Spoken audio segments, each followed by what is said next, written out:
So, can you remember when the weekend meant hitting the mall and somehow coming home with a discounted VHS tape, a family block of Cadbury's, or a single of Chumbawamba?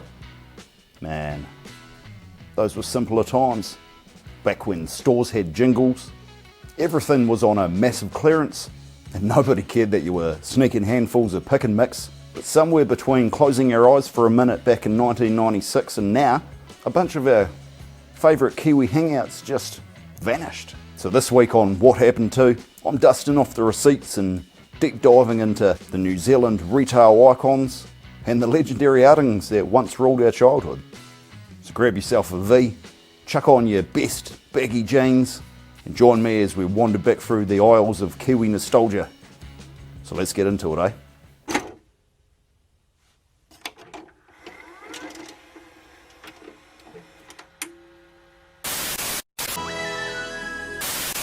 Only on 3.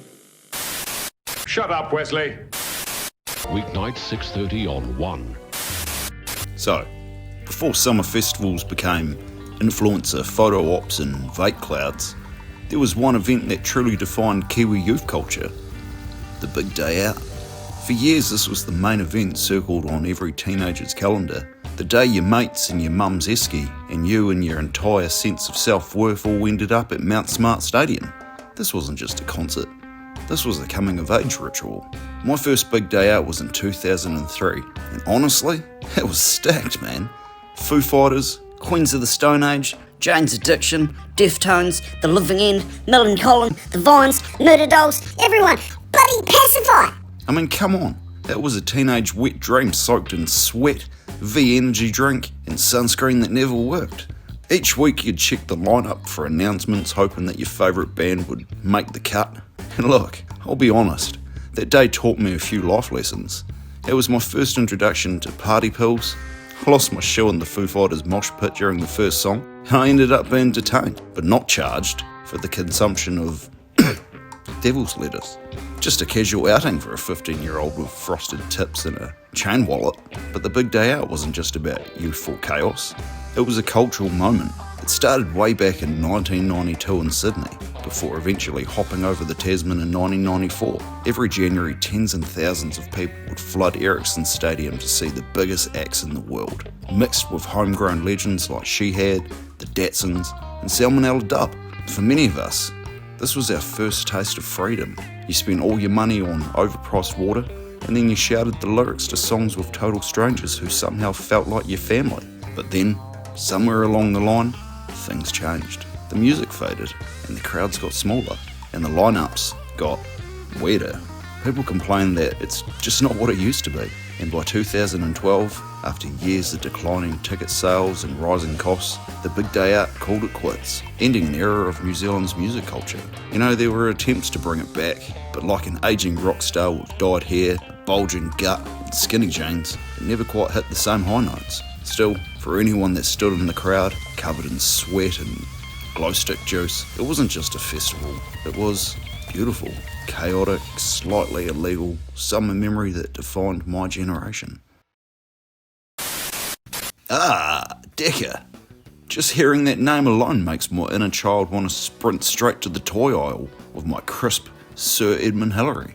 For many kids growing up in the 80s and the 90s, Deka wasn't just a store, it was the promised land, the mecca of weekend shopping trips, the place where dreams came true, provided your mum was in a good mood and your dad hadn't spent all the money on beer and pokies. When your mum said, "I just need to go onto Deka and grab a few things," you knew that it was going to be a good day.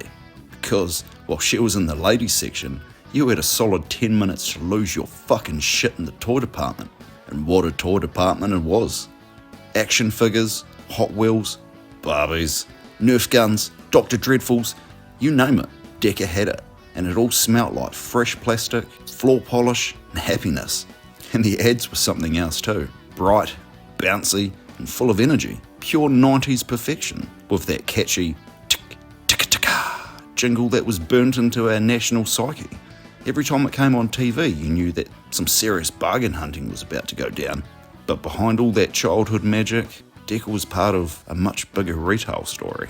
The chain launched in 1988, owned by LD Nathan, the same company behind Woolworths at the time. It was meant to be New Zealand's answer to Kmart and the Warehouse, and for a while, it worked. There are 80 stores across the country, from Kaitaia to Invercargill. Every town had one, and it was bright, affordable, and proudly Kiwi owned. But then, in true tragic retail fashion, things started to unravel. The Warehouse began taking over the discount market, offering cheaper prices and bigger stores. Deka tried to keep up, slashing prices, running wild promotions, and by the late 90s, the writing was on the wall. Competition, rising costs, and a lack of brand direction hit hard.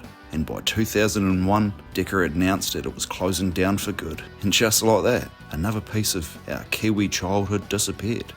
I still remember the day that our local Deka shut its doors. Deka wasn't perfect, but it was ours. A chaotic, colourful chapter in New Zealand's retail history. No, not supermarket shopping. So boring.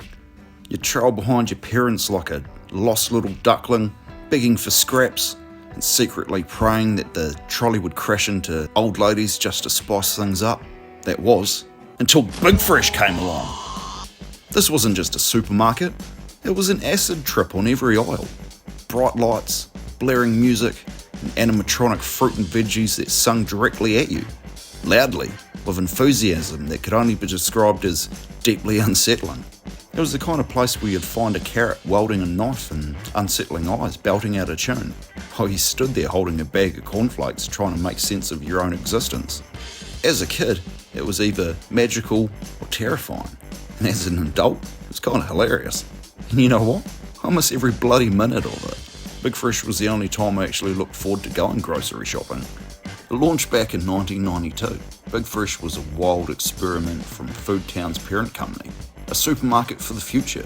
They wanted to make grocery shopping fun again. Every store had its own animatronic farmyard, jungle, or market theme, complete with moving animals, singing produce, and even mock thunderstorms near the meat section. And it wasn't just about the spectacle. Big Fresh was actually genuinely good. Fresh produce, affordable prices, and a layout that felt more like a fairground than a food shop. Families loved it, and for a few glorious years, it ruled the Kiwi supermarket scene. It became our hometown hero, and a local success story that dared to be weird. But then came the big players, like Countdown, Food Town, Woolworths, Pack and Save. Corporate mergers, takeovers, and rebranding strategies started to swallow up everything unique, and by the early 2000s, the magic was gone. The singing fruit went silent, and New Zealand's most colourful supermarket faded into a memory. Supermarkets have never been the same. Sure, they're efficient now, sleek, quiet, predictable, and owned by money-hungry corporate sluts. But where's the soul, the character, and the slightly traumatising tomato quartet that sung Staying Alive?